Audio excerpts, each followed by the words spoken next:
Сәлем канал көрермендері, бүгінгі видео Қазақстан халқына қорына арыз жіберу туралы болмақ. Бұл арыз негізі оңай жіберіледі. Видеодағыдай жасасаңыздар болады. Бұл қорда негізі ауқатты адамдардың жіберген миллиондаған сомалары жатыр деп айтсақ болады. Соның бір жоқ дегенде 20 мың теңгесі қарапайым көшіп жүрген біз сияқты отбасыларға тие ма деген мақсатта жіберіліп отыр. Сіздерге осы видео ұнайды деген ниеттемін. Сондықтан тіркеліп, лайк басып, комментарий қалдыра кетіңіздер. Алдымен Google-ға кіресіздер немесе Safari-ға кіресіздер, атамекен KZ деп жазасыздар ағылшынша. Видеодағыдай көрсетіліп тұр.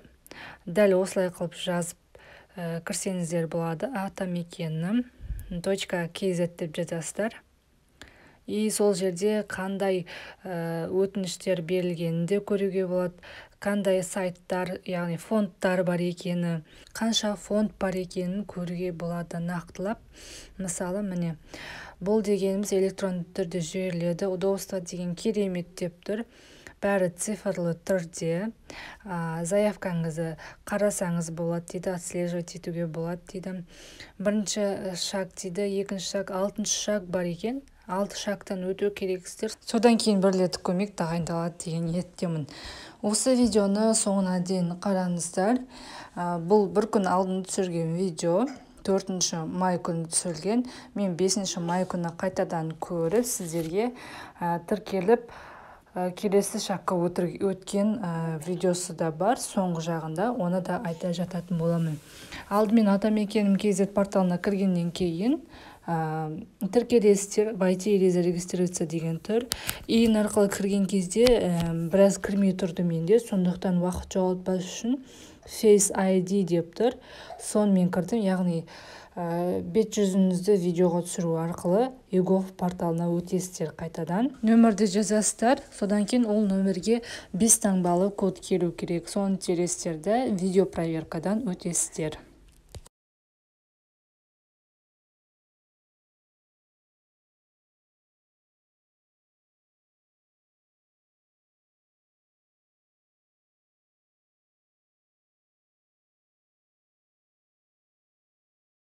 Одан соң запрос доступа, яғни фамилия, имя, телефон нөміріңізбен емайлға рұқсат сұрап жатыр.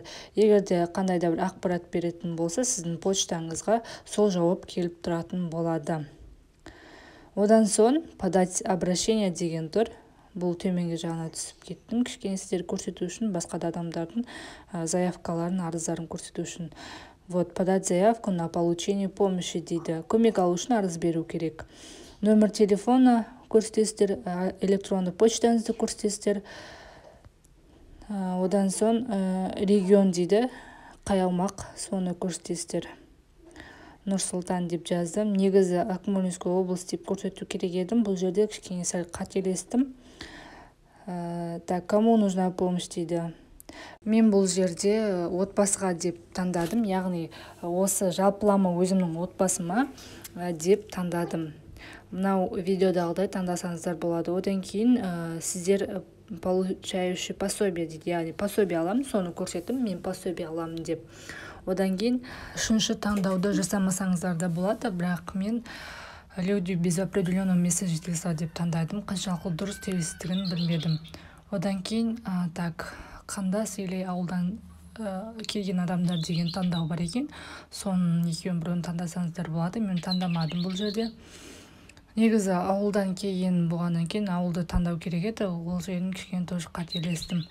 Одан кейін қандай именно не керек дейді, лекарство, образование дейді.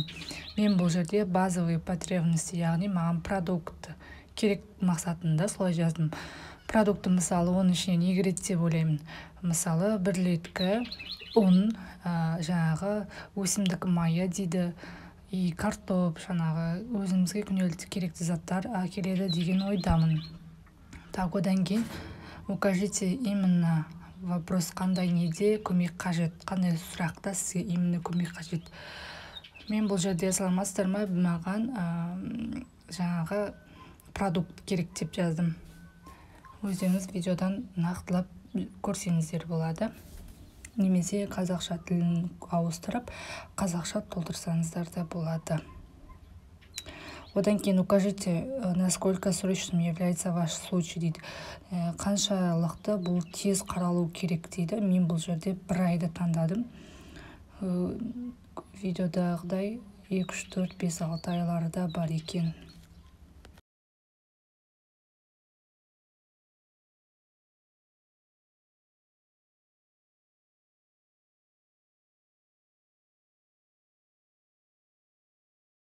Одан кейін видеода загрузить етуге болады, фото, видео.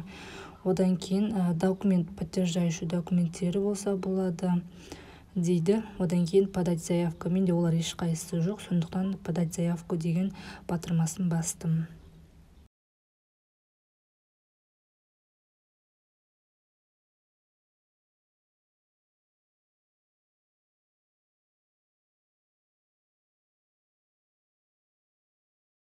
Видеода көрінгендей, осы арызым уже тіркелді, зарегистрировано дейді.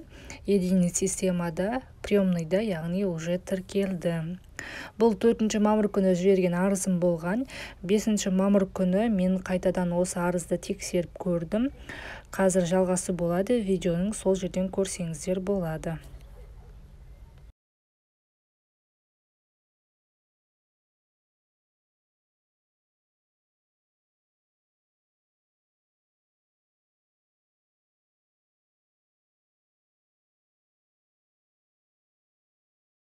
Так, мына жерде бүгін кешегі жіберген арызымды тексеретін боламын қайтадан.